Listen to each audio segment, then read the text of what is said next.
spiteful and successful. I mean, potential. We're looking again at that run out. I beg your pardon, it was Moeen Ali who put in the throw. And, well, as we said, only needed to tickle the stumps, and it would have been none for two. As it is, it's 1 for 1, which you'd hardly call a healthy start, but at least it's not. At least it's not none for two. Wood's going to be in again, bowling two. Alex Carey pulls. Oh, that's got to be out. Uppish. Oh. It's on the bounce though, down to Jofra Archer at long leg, and they will get themselves another single. 91 miles an hour. I don't think there's much doubt about the strategy here from England. Do you? No. And the other day it went for 10 and over, didn't it? I mean, that was the other thing that was disparaging when I looked and I thought, they've only got to get 160, and then they were like 40 odd after 4 overs, and Archer had gone for 11 and over, and Woody had gone for about 17 or 1 or something, and it was just like, oh, for crying out loud. And then the next over I saw on the text was Adil Rashid getting spanked for about 2 6s and 2 4s in an over, and I was like, this is done. Yeah, well, that's what we all thought, but the game changed in quite spectacular fashion, as of course we've been discussing. But that was Friday. Today is another day. It's an afternoon game, not an evening game. And the one thing you can say is both teams, of course, are exactly the same. England have a slip in place. Wood is in. This is flicked away, down on the 45. Fielded. I would imagine that was Adil Rashid. That seems to be his normal place. That will be a single. Carey moves on to 2. Finch is on 1. That looked like it kicked off the turf out his face there. It went pretty quickly at him, didn't it? The corner does Finch. And did he wear that one? No, he didn't wear it. It's a good save right in front of his face, though. It did kick off the turf. Oh, right in front of his face. And it was going at quite a pace. Mark Wood seems to be finding it highly amusing, but then he finds a lot amusing. Yeah. It wouldn't have been quite so amusing if it smacked into his teeth, I don't think. Everyone's laughing. This is not good enough. We should be slating Australia left, right and centre. Well, yeah. I mean, you can laugh when a disaster's been averted. Wood's in again. Carey backs off. It's gone through and it's taken, and it's an edge. And Australia have lost their second wicket. Mark Wood has it. It's 1 each for England's opening pair of quick bowlers. Carey's gone. It's 3 for 2. England are on top here.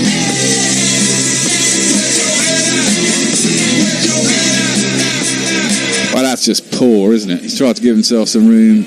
I know it's the power play, but you've lost Davey Warner, who's your big scorer in the last game. You've come out, been elevated up there to do something. I know you've got to pinch hit and everything. I mean, it's kind of a length ball that he's just flapped at, and not particularly good. You want some tweets while we're go on. We're just waiting. Silvery Beams, Chris is with us. Snuck away from other parents at the boys under 12 game to listen in. Far more entertaining option. Jay Grover's giving proper respect to the bear for getting rid of the Archers jingle. Jen Rowe is with us. Hello, Jen Rowe. Hello, charming, Jen. Lovely people. Hello. The jingles of the bearing of an 81 Toyota Tercel with the windows down and the system up. And your YouTube comments are gone. But everything else is grand. And Harry Atkinson has just settled into the garden chair, had to jump up for a wicket. Well, that's the day's exercise sorted. We may have to jump up a second time now.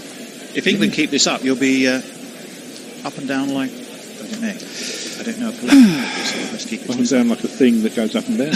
Well, indeed. A yo-yo. Yo-yo, that's polite, isn't it? But the next man in is this man. Inevitable. Steve Smith's inevitable. He treats the fielders like they're not really there. He hits the ball in the air across the boundary line. Driven straight to cover. Steve Smith, whose jingle we were enjoying. The inevitable Steve Smith. Yeah. Inevitable Steve Smith. Well, here's something, well, maybe it's not controversial, but I mean, this whole talk about Root not being in the T20 side, I think Smith is very much like in the Root mould as a T20 player. He's not a big six hitter. Hits a lot of fours. Works it around the field incredibly well. That's exactly what Root does. 30, that's not bad for a T20. Well, I don't know what Root's average is in T20, but I think it's pretty good. I mean, everyone talks about strike rate, but certain times you do need a player who can rumble along at 130, 140 and keep an innings together, as long as people around them can hit. I mean, both players are the type of players who can hit 360 around the ground, which is also another big feature of being a T20 player. Rooty will lap people at 90 miles an hour, get it very fine to fine leg. That's fine. It doesn't have to be a 6 every time. They're very nice. But if I get 5 4s in an over, and if I'm swinging and I get 1 6 and 3 singles, I'd rather have 5 bloody 4s. Thank you very much. I just find some of this chat quite irritating. Well, there you are. That's Jofra Archer, who is continuing, and that one beats the outside edge of a little prod from Finch away outside of off stump. Well bowled again by Jofra. Be interesting to see how quick that one went through. Did it get some movement off the surface as well? Yeah, it did. It just moved away, didn't it, from the prod? And then it went back. That was not a great shot. It wasn't, was it? It was pretty tentative. They were a little bit rooted, weren't they? You two guys are a little bit quiet in my ears. Can you turn yourselves up at your end? I can certainly try. Hold on. Is that any better? Not really. Hopefully right. This one's pulled up-ish. Has it got enough? Oh, yes, it has. It's all the way down in front of the hotel for 6.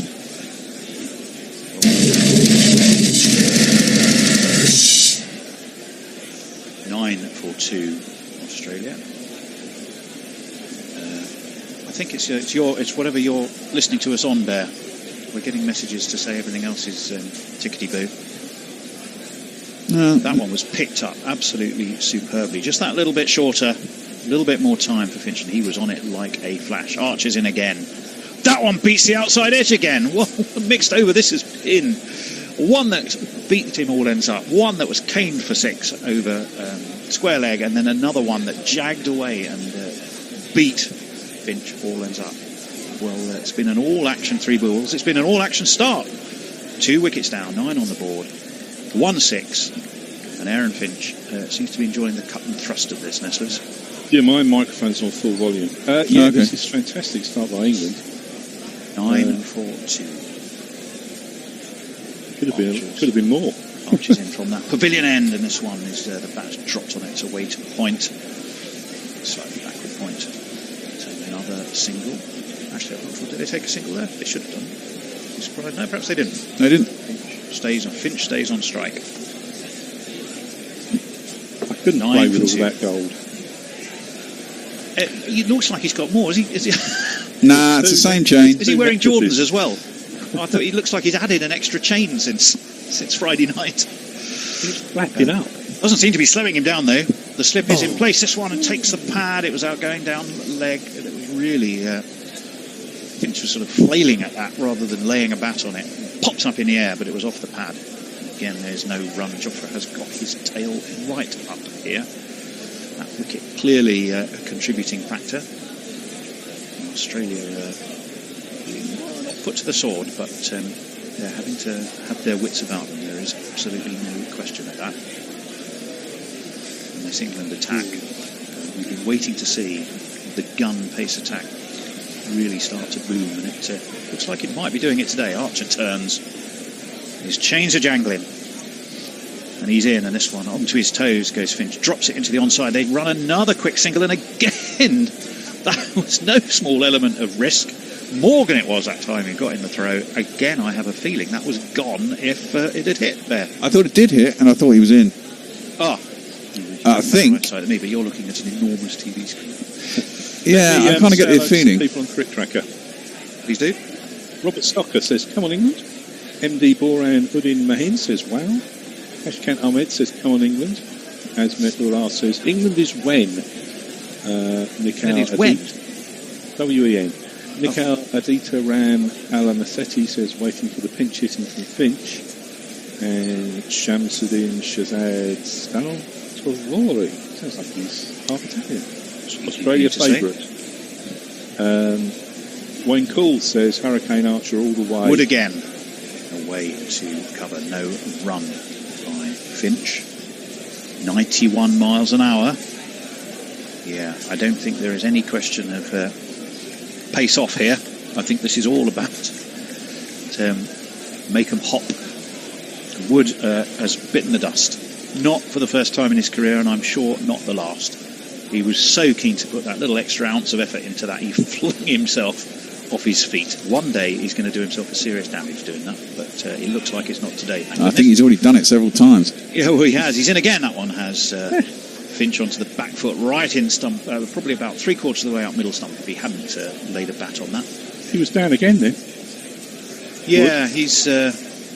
It's an oddity, isn't it? I mean, somehow I don't ever recall seeing Dennis Lilly or Malcolm Marshall or, I don't know, name anybody. No. Fred Truman. Not many of them at all. Flinging himself off their feet and ending up with their face in the dirt. I just don't. I remember Phil de Freitas vomiting when he ran up to the wicket. Well, Wood's going to be in again.